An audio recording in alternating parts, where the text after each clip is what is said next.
Hey everybody, welcome to another episode of the True Story podcast, where we talk about life, following Jesus together, where we share our true stories, and of course, the ultimate true story of Jesus Christ. Welcome back everyone to another episode of the True Story podcast. Guys, thank you so much for joining us again. I'm so excited for today's episode because I get to do it with you, Tam. Yay! So I am excited because we are talking about some real things, some relevant things as always. And before we get into that, I've got a few questions for you. Okay. Are you ready for those questions? I'm ready. Okay. Question number 1. What's the most emotional worship song for you?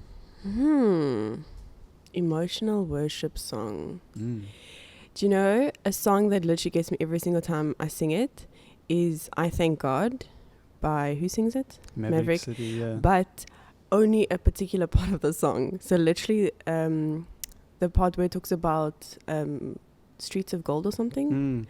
From now till I walk the streets of gold. From now till I walk the streets of gold, I'll sing of how you saved my soul. Every single time a coconut, I sing that part of the song.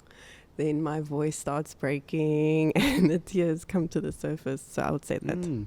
Well, if I would think for me, it would probably be How Great Thou Art. Ooh, that's a good one. Yeah, like whenever I sing that song, it's like sometimes, you know, the voice gets shaky, but other times it's like a deep feeling of like, wow. Then sings my soul, my Savior God to thee. How great thou art. Like, it hits me deep there. So that would be one for me. Both of our songs are about singing. About our souls being saved, yeah. Sure. Interesting. Next one. Have you ever cried during worship? Yes.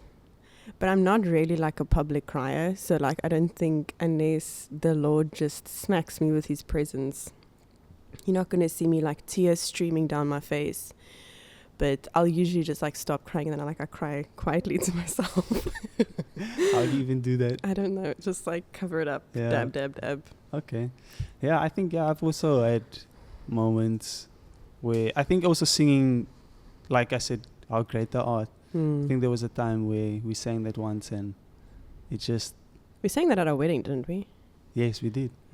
But it wasn't at our wedding. But it was at some point. And again, like the tears just rolled down. Have you ever cried while leading worship or like on stage? I've had moments where I came close, but I can't recall a time where the tears were flowing. But choking. a lot of times when I do get emotional like that, it's during like when I'm sitting at home by myself.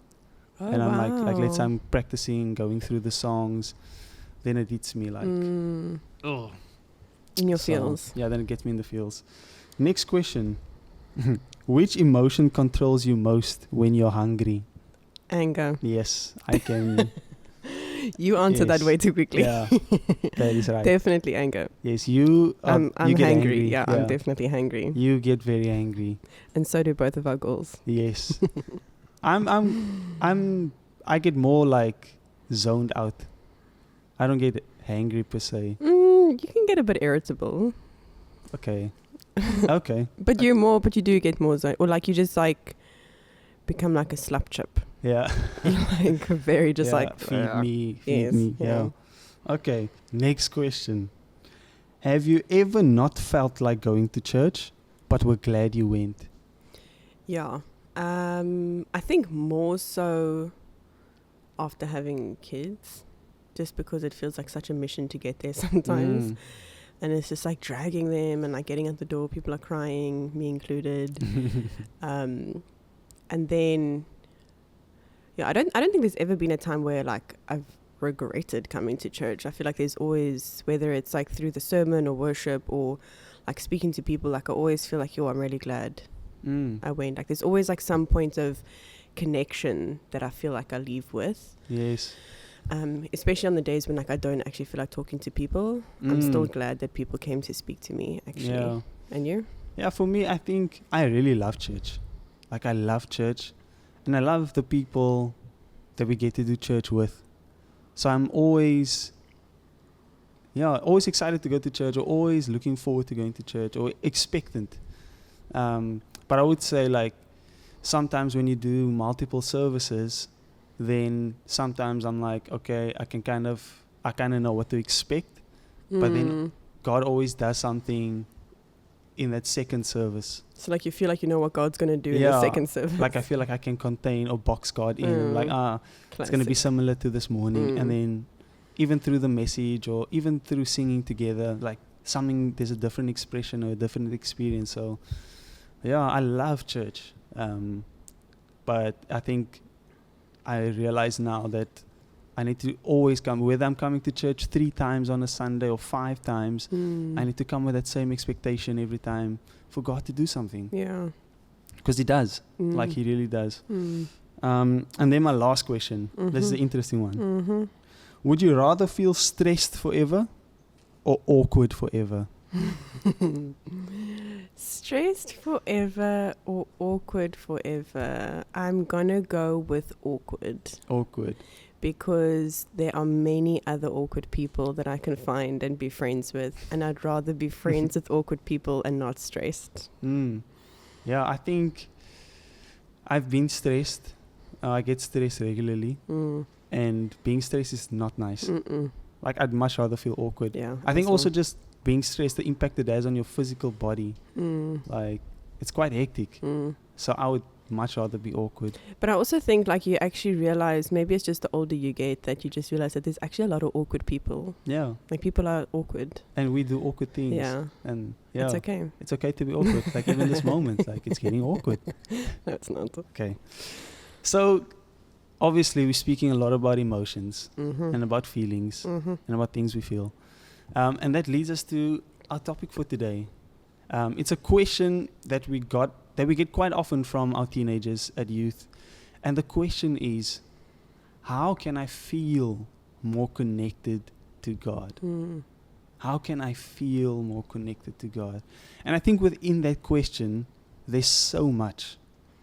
There's so much about, having a relationship with Jesus, but also about feelings and emotions. And why do you think, Tam, like, this is such a common question? Like, because this question comes up a lot. Like, how can I feel more connected to God? How do I know God is there? How do I know, like, how do I know God is there when I don't feel like He's there? There's a lot of those feelings, being connected. Like, why do you think that's such a common question? I think for a lot of reasons. I think one of the reasons is just where we're at as a society. I think a lot of people are feeling lonely. Like, they want to feel connected to someone, to something. And there's just like this like raging gap in people's souls and their hearts of just feeling disconnected, even though our world is so technologically connected with one another. But like emotionally and like relationally, I just don't think people are connected. And there's like a deep like need and want to feel connected. But I also think there's another side of it where there's this expectation that when you're a Christian, your connection with God should feel like XYZ, or you have to be connected, even though the connected part is never really like explained or stated what that actually is. But there's this expectation that, you have to have like a direct line from here to heaven all the time to feel connected, and then only then are you like a real Christian. And I think, what that is? I think it's because, firstly, we are emotional beings. Like, we have emotions. And I think I want to state from the get-go that emotions are not a bad thing. Because I think that's also something that gets tricky within church spaces and, within Christianity. Like, there's a lot of people that almost want to negate emotions. Like, emotions are bad. Yeah. Like, you're not supposed to feel emotions. But that is not true, because God created us with emotions. Yeah. And I think it's a typical thing, that people often say, like, emotions are good indicators. They're not good dictators. So emotions point towards something. But they shouldn't necessarily be what controls us and controls, like, what we believe is true, or controls how actions per se, but God has made us to feel emotions and to have emotional experiences. And I look at scripture and it's like, I look at a guy like David. Like, we'll read a psalm from David now, but David was such an emotional guy. But it's how he always then ends up writing, like he starts off so emotional with all these emotions, but at the end of the day it always points back to, but God, I will trust you. And I think in church as well, like, besides people saying that emotions are bad sometimes, there's also that thing where people chase the emotions. So then we become the Sunday Christian or the conference Christian or the camp or Christian. the camp Christian, because we have these emotional experiences and we equate that to being what it means to be connected to God. But then when you don't feel that Monday, Tuesday, Wednesday, Thursday, Friday in your room or at home, then you think that you're not connected to God because you're not on that emotional high. And then we chase those emotional experiences, which I also think like that leads us into just this weird space where we're seeking God for like these emotional highs. And if you think about it, like that's in itself is not healthy as well. I think we go through these good rhythms of emotions because God has created us that way. There was actually, I saw a video from someone we used to know in Stellenbosch. They posted a video that said that emotions, you should treat emotions like a toddler. You're not going to let the toddler drive the car, but you're not going to put them in the boot of the car either. So like, don't let your emotions guide you and like dictate what you believe is true, i.e. drive the car, but also don't chuck them in the boot and never acknowledge your emotions. Because that's so good. And I think with emotions, like I want to come with my emotions to God. I want to be able to be with God in whatever emotional state I am and not wait for the right feeling or the right, like when I feel happy, then I'm going to connect with, or then I'm connected to God, or when I'm feeling a sense of euphoria and like everything is just amazing, then I come to God. Because as human beings, we don't always experience those emotions. And it's not, that shouldn't determine what it means to be connected to God. So what do you think it means to be connected to God? I think when I think about being connected to God, I would probably bring it down to the closest, most intimate relationship that I have other than God is with you, because you're my husband. And if I had to think of like, how do I feel connected to you, it's not always necessarily in the emotional highs of like when we're super happy or whatever. I actually feel the most connected to you when I know where you're at. Like, I know what you're thinking, I know how your day was, I know, like, we just talk about stuff, like I get to know who you are more. That is actually how I feel the most connected to you. So I would probably say like that is also how I would feel more connected to God. And I think for most people, it's like when we actually know who God is. That's so good. And it's not attaching itself onto any kind of emotion, like feeling, but it's a knowing. Like, I know I've always thought like when I can look at a situation, I can identify God in a situation. I feel like I'm connected to God because I know who he is. He's not just like this mystical entity being that's out in the universe, but he's my God, and I know him because I've read his word. He's been there with me. I've spoken to him.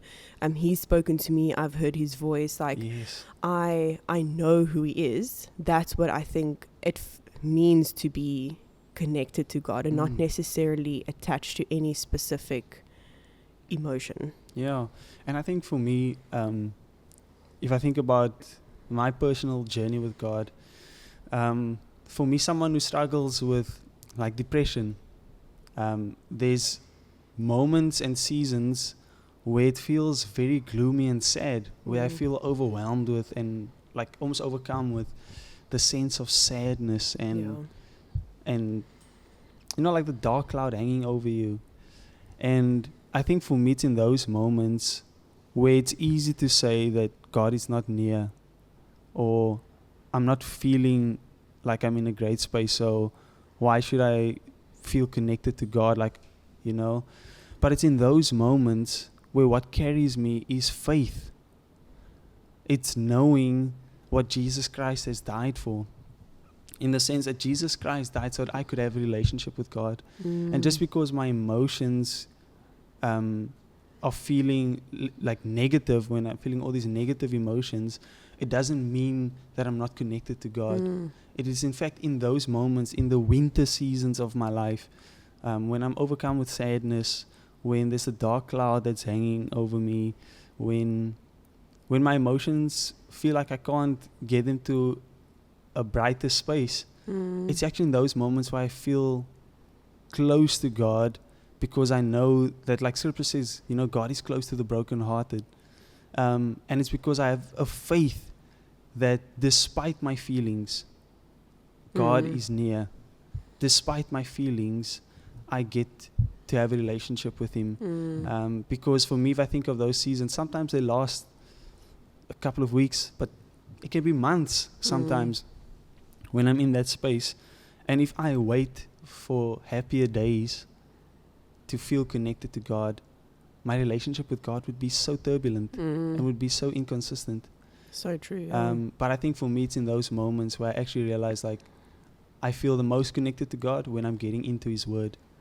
It's not based on, the warm, fuzzy feelings. And again, not that those are wrong, because again, I think God has made us to have these emotional experiences, but we shouldn't live for the experiences and say that because I've had this experience, now I'm more connected to God. Because normal life, we don't always have those warm, fuzzy feelings.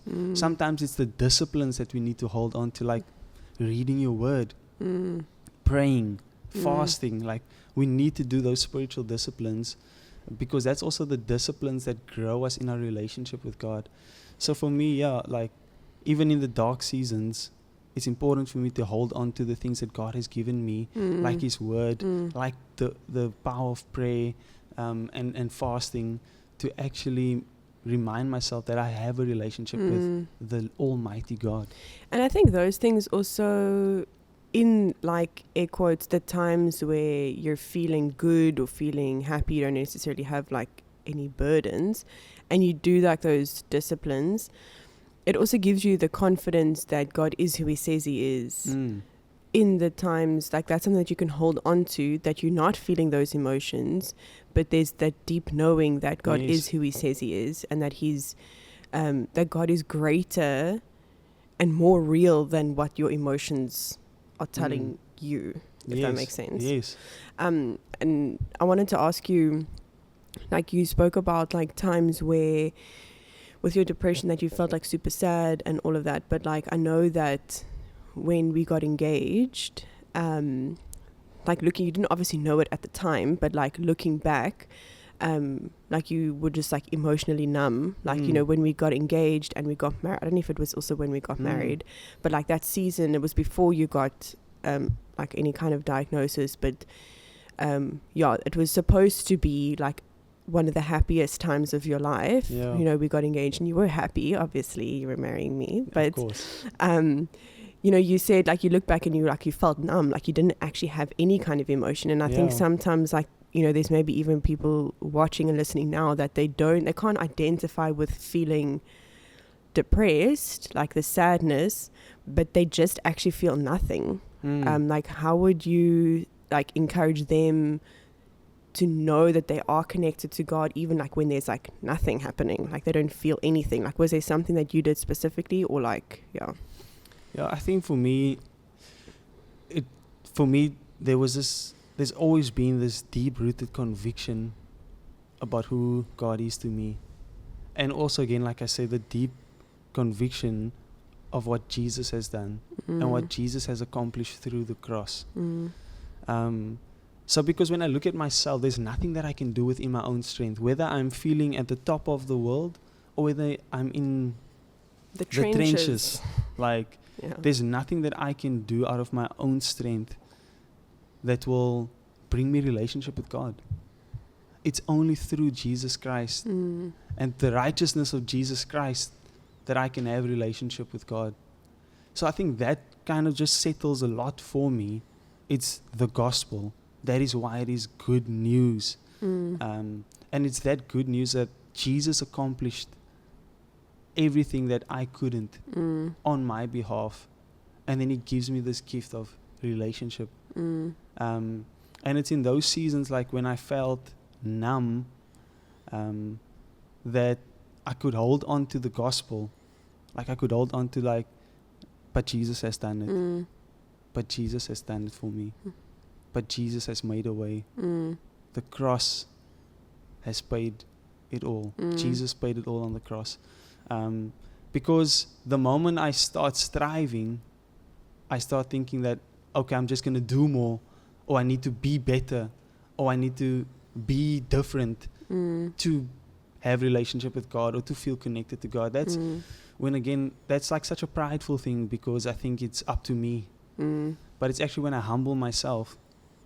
And it's in those moments where I realize like that I need to humble myself and accept the gift that Jesus has given me and what Jesus has done for me, if that makes sense. So I think also, like, as you were speaking, like, I'm thinking that, you know, I think oftentimes we go through seasons where we feel like a certain kind of emotion, and that is obviously our reality. And I think also with our previous episode where Sanette was saying that there, like, two things can be true at the same time, like what you're feeling and what you're experiencing in terms of like, whether it's numb, like not feeling anything, or like sadness, that can be true.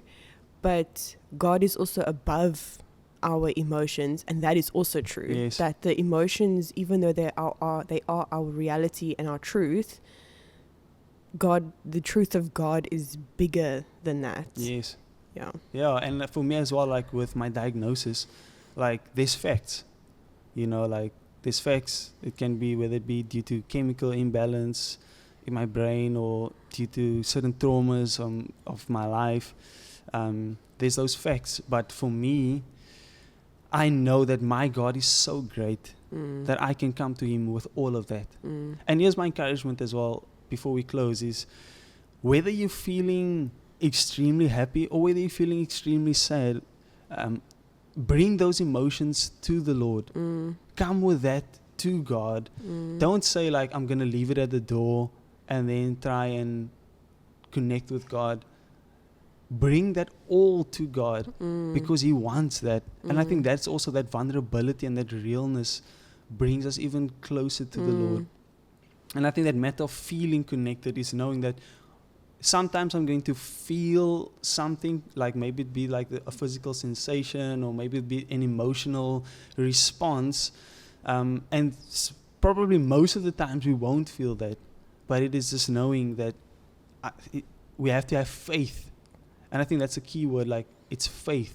It's knowing that God is there. And I just want to read a psalm from David that I think is just so amazing, how he goes through the emotions and he brings that emotions to the Lord. And he comes with his questions and he brings it to the Lord. And then the way he ends the psalm and his conclusion, it always just points back to our our worship God. I think before you also read it, I think the one thing that, and we've been learning this in our course thing, is that like nothing in the Bible is there by coincidence. Like God put this specific psalm that you're going to read in the Bible to also to show us that emotions are good. Like it's not just by coincidence that David wrote this and it just got plucked in the Bible and it's like, oh, and here's another psalm from David. But like God has given this to us to as an example to show what we should be doing with our emotions. Yes.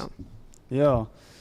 This is Psalm 13 and it starts off by saying, "How long, O Lord, will you forget me forever?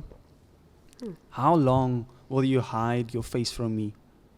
How long must I take counsel in my soul and have sorrow in my heart all day long? How long shall my enemy be exalted over me? Consider and answer me, O Lord my God. Light up my eyes, lest I sleep the sleep of death, lest my enemies say, I have prevailed over him, lest my foes rejoice because I am shaken.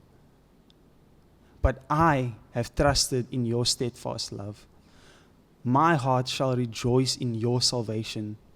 I will sing to the Lord because he has dealt bountifully with me. So beautiful how it starts off with these dark emotions and this question of, Lord, where are you? And this feelings of frustration, this feelings of sadness. And he says, I have sorrow in my heart all the day. But then it ends by saying, I will sing to the Lord because he has dealt bountifully with me. And just in conclusion, I want to say that no matter what we're feeling, I think it's for us to know that we serve a great God, that we serve a good God, that we can rejoice in his salvation. No matter what we feel, no matter where our emotional states are at, we can rejoice in God because he is so good and he's so faithful. Come on. Anything you want to add to that? Yeah, I think my conclusion would be, in answering the question, how do I feel more connected to God? I think my response would be to get to know God, and to not ascribe feeling connected to God to a certain kind of emotion necessarily, but to prioritize getting to know him through reading scripture, through praying. That's what I would say. Awesome. Guys, we hope that this episode has been encouraging, and that no matter what you're going through, that you can know that we serve a great God. So thank you for sitting with us through this episode. We hope that you feel encouraged. Cha-ching. Cha-cha. Or is that your catchphrase? No, that's yours. What is it? Cha-ching. Cha-cha. Oh, cha-cha. My bad. Cha-cha. Cha-cha.